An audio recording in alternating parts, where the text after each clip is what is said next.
ওম নমো ভগবতে বাসুদেবায়। জয় শ্রীকৃষ্ণ। রাধে রাধে।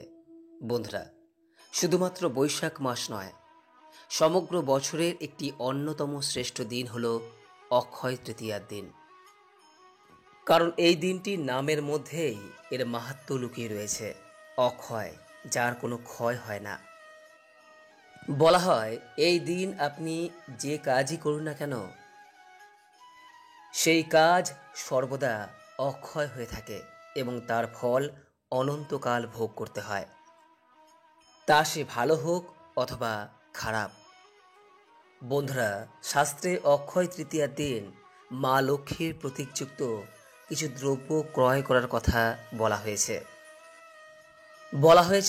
এই পবিত্র দিনে যদি আপনি এই সকল দ্রব্যগুলির মধ্যে একটিও দ্রব্য ক্রয় করতে পারেন, তাহলে সেই গৃহে মা লক্ষ্মী অচলা হয়ে বিরাজ করেন।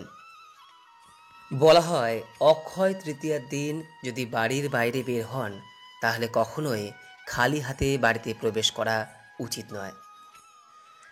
তাই অক্ষয় তৃতীয়ার দিন এই সকল দ্রব্যগুলির মধ্য থেকে অন্তত একটি অবশ্যই ক্রয় করার চেষ্টা করুন। এই প্রসঙ্গে আপনাদের জানাই যে এই বছর 1431 বঙ্গাব্দ 2024 সালে এই অক্ষয় তৃতীয়ার দিনটি পড়েছে আগামী 27শে বৈশাখ 10ই মে শুক্রবার দিন। বৈদিক জ্যোতিষশাস্ত্র মতে শুক্রবার দিনটিকে আবার বৈভব লক্ষ্মী বারও বলে গণ্য করা হয়। তাই এই দিন সমস্ত প্রকার শুভ এবং মাঙ্গলিক কাজ সম্পন্ন করতে পারবেন। বন্ধুরা, এবার আপনাদের সামনে আলোচনা করব অক্ষয় তৃতীয়ার দিন কোন কোন দ্রব্য কেনা শুভ। এই সকল দ্রব্যগুলির মধ্যে থেকে কিছু দ্রব্য আপনি মাত্র 5 থেকে 10টি টাকা খরচা করেও বাজার থেকে কিনে আনতে পারেন। বন্ধুরা, সবার প্রথমে যে দ্রব্যটির কথা বলবো সেটি আমরা প্রায় সকলেই জানি, আর সেটি হলো সোনা। হ্যাঁ বন্ধুরা, অক্ষয় তৃতীয়ার দিন শাস্ত্রে সোনা কেনার কথা বলা হয়েছে, কারণ সোনার কখনোই ক্ষয় প্রাপ্তি হয় না, অর্থাৎ সোনার মূল্য কখনোই কমে যায় না, বরং উত্তরোত্তর তা বৃদ্ধি পায়। তাই অক্ষয় তৃতীয়া, ধনতেরাস প্রভৃতি শুভ দিনে এই সোনা কেনার কথা বলা হয়। তাই এই দিন আপনার সাধ্য থাকলে অবশ্যই সোনা ক্রয় করার চেষ্টা করুন। সোনার মুদ্রা, সোনার গহনা বা সোনার বাটখারা, যে কোনো আপনি সোনার সামগ্রী এই দিন ক্রয় করতে পারেন। যদি সোনা ক্রয় করতে না পারেন, তাহলে সেক্ষেত্রে আপনি রূপার মুদ্রা বা রূপার যে কোনো সামগ্রী এই দিন ক্রয় করতে পারেন। কারণ রূপাকেও ক্ষয়হীন ধাতু হিসেবে গণ্য করা হয়েছে, যার মূল্য উত্তরোত্তর বৃদ্ধি পায়।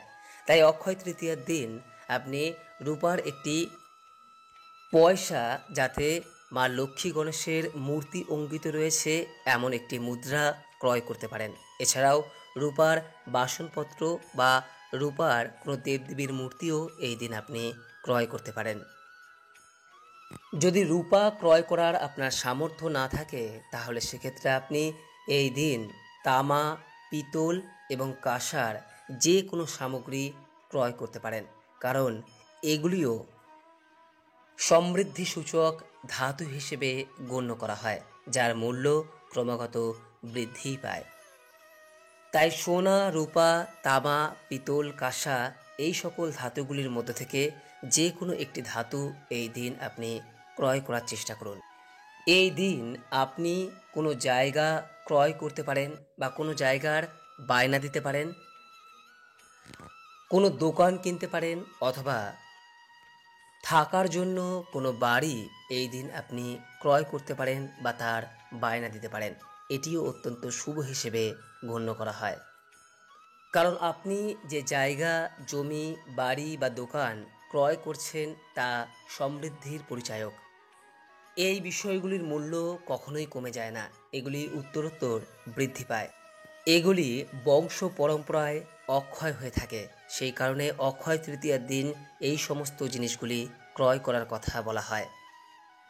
বন্ধুরা, এই দিন আপনি যে কোনো প্রকার যানবাহন ক্রয় করতে পারেন। আপনি বাইক, স্কুটি, গাড়ি এবং ব্যবসার জন্য যে কোনো যানবাহন আপনি এই দিন ক্রয় করতে পারেন। এই দিন আপনি যে কোনো প্রকার ইনভেস্টমেন্ট করতে পারেন, যেমন ধরুন stocks, bond, mutual fund, FD, RD প্রভৃতি ক্ষেত্রে।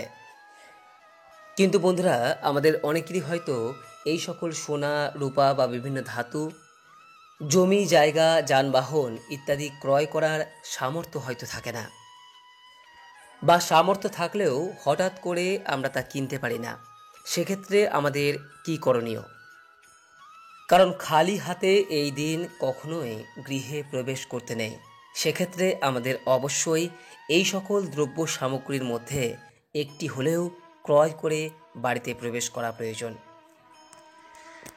শাস্ত্রে এই বিষয়ে পরিষ্কার করেই বলা হয়েছে যে সোনা বা রূপো কেনার যদি আপনার সামর্থ্য না থাকে, তাহলে আপনি পবিত্র অক্ষয় তৃতীয়ার দিন এই সমস্ত দ্রব্যাদির মধ্য থেকে মাত্র একটি জিনিস কিনেও আপনি অক্ষয় তৃতীয়ার দিন যদি বাড়িতে প্রবেশ করতে পারেন, তাহলেও মা লক্ষ্মী অত্যন্ত প্রসন্ন হন। বন্ধুরা, পবিত্র অক্ষয় তৃতীয়ার দিন যদি সোনা বা রূপা কেনার সামর্থ্য না থাকে, তাহলে কিছুটা ডাল কিনে বাড়িতে ফিরুন। অক্ষয় তৃতীয়ার দিন যদি আপনি ডাল কিনে থাকেন, তাহলে তা সৌভাগ্য ও সমৃদ্ধির প্রতীক স্বরূপ হয়ে থাকে। তবে এই ডাল কখনোই কিন্তু যেন কালো ডাল না হয়, সে বিষয়টি খেয়াল রাখবেন। আপনি মুগ, মসুর, ছোলা, মটর এই সমস্ত ডাল কিনতে পারেন, কিন্তু কালো ডাল কখনোই অক্ষয় তৃতীয়ার দিন কিনবেন না। দ্বিতীয়ত বন্ধুরা, আপনি অক্ষয় তৃতীয়ার দিন ঘি কিনতে পারেন। ঘি অক্ষয় তৃতীয়ার দিন কেনা অত্যন্ত শুভ হিসেবে গণ্য। মানসিক এবং শারীরিক ক্ষতিকর উপাদান দূর রাখতে সাহায্য করে ঘি। অক্ষয় তৃতীয়ার দিন তাই ঘি কিনুন এবং সেই ঘি দিয়ে একটি প্রদীপ জ্বালান মা লক্ষ্মীর সামনে, ফল পাবেন হাতে নাতে। তৃতীয়ত বন্ধুরা, এই অক্ষয় তৃতীয়ার দিন নারকেল কিনা অত্যন্ত শুভ। নারকেলকেও মা লক্ষ্মীর প্রতীক হিসেবে গণ্য করা হয়।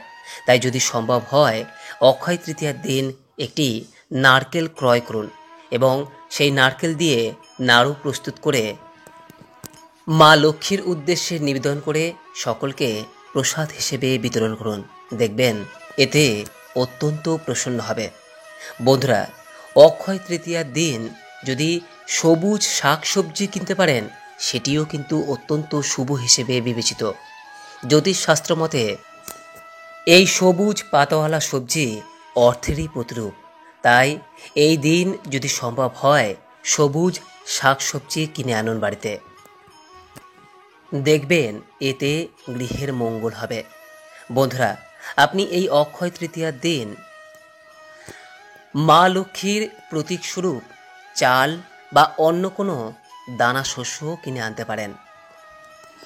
নিদেন পক্ষে 1টি বা 2টি টাকা খরচা করে আপনি সামান্য পরিমাণ যবের দানাও যদি বাড়িতে আনতে পারেন, তাতেও মা লক্ষ্মী অত্যন্ত প্রসন্ন হবেন।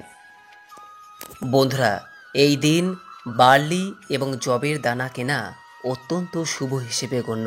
কারণ মানুষের সৃষ্টির প্রথম খাদ্য হিসেবে গণ্য করা হয় এই যব ও বার্লি দানাকে। সেই কারণে যবকে ভগবান বিষ্ণুর প্রতীক হিসেবেও গণ্য করা হয়। তাই সমস্ত ধর্মীয় আচার অনুষ্ঠানে যবের দানা ব্যবহার করা হয়। তাই যদি সম্ভব হয়, মাত্র 1টি বা 2টি টাকা খরচা করে আপনি কিছুটা পরিমাণ যবের দানা এই দিন বাড়িতে নিয়ে আসুন। দেখবেন এতে ভগবান শ্রীবিষ্ণু এবং মা লক্ষ্মীর আশীর্বাদে আপনার ঘর সংসার সর্বদা পরিপূর্ণ হয়ে থাকবে। কখনোই আপনার গৃহেতে কোনো প্রকার অভাব দেখা যাবে না। এর পাশাপাশি আপনি এই দিন যে কোনো প্রকার শঙ্খ, মা লক্ষ্মীর অত্যন্ত পছন্দের কড়ি, ঠাকুর ঘরের প্রয়োজনীয় যে কোনো প্রকার দ্রব্য, শ্রীযন্ত্র, যে কোনো প্রকার পুস্তক বা বই ইত্যাদি ক্রয় করতে পারেন। কারণ এগুলিও সমৃদ্ধি সূচক হিসেবে গণ্য হয়ে থাকে। বন্ধুরা, আর যদি কিছু নাও পারেন, তাহলে অন্তত 1 প্যাকেট লবণ এই দিন বাড়িতে কিনে নিয়ে আসুন। এটিও শাস্ত্রমতে মা লক্ষ্মীর প্রতীকযুক্ত সমৃদ্ধি সূচক হিসেবে গণ্য। তাই উল্লেখিত দ্রব্যগুলির মধ্যে থেকে যে কোনো একটি দ্রব্য যেটি আপনার সবথেকে প্রয়োজন সেটি নিয়ে এই দিন বাড়িতে প্রবেশ করুন। দেখবেন মা লক্ষ্মী আপনার গৃহে অচলা হয়ে বিরাজ করছেন। আশা করি দর্শক বন্ধুরা এই ভিডিওটি আপনাকে সমৃদ্ধ করেছে। এরপরও যদি এই সংক্রান্ত কোনোরূপ কোনো প্রশ্ন বা মতামত থাকে নিচে কমেন্ট বক্সে অবশ্যই জানাবেন। সকলেই ভালো থাকুন, সুস্থ থাকুন এই কামনা করে আজকের মতো ভিডিওটি এখানে শেষ করলাম। নমস্কার, ধন্যবাদ। ঈশ্বর আপনার মঙ্গল করুক।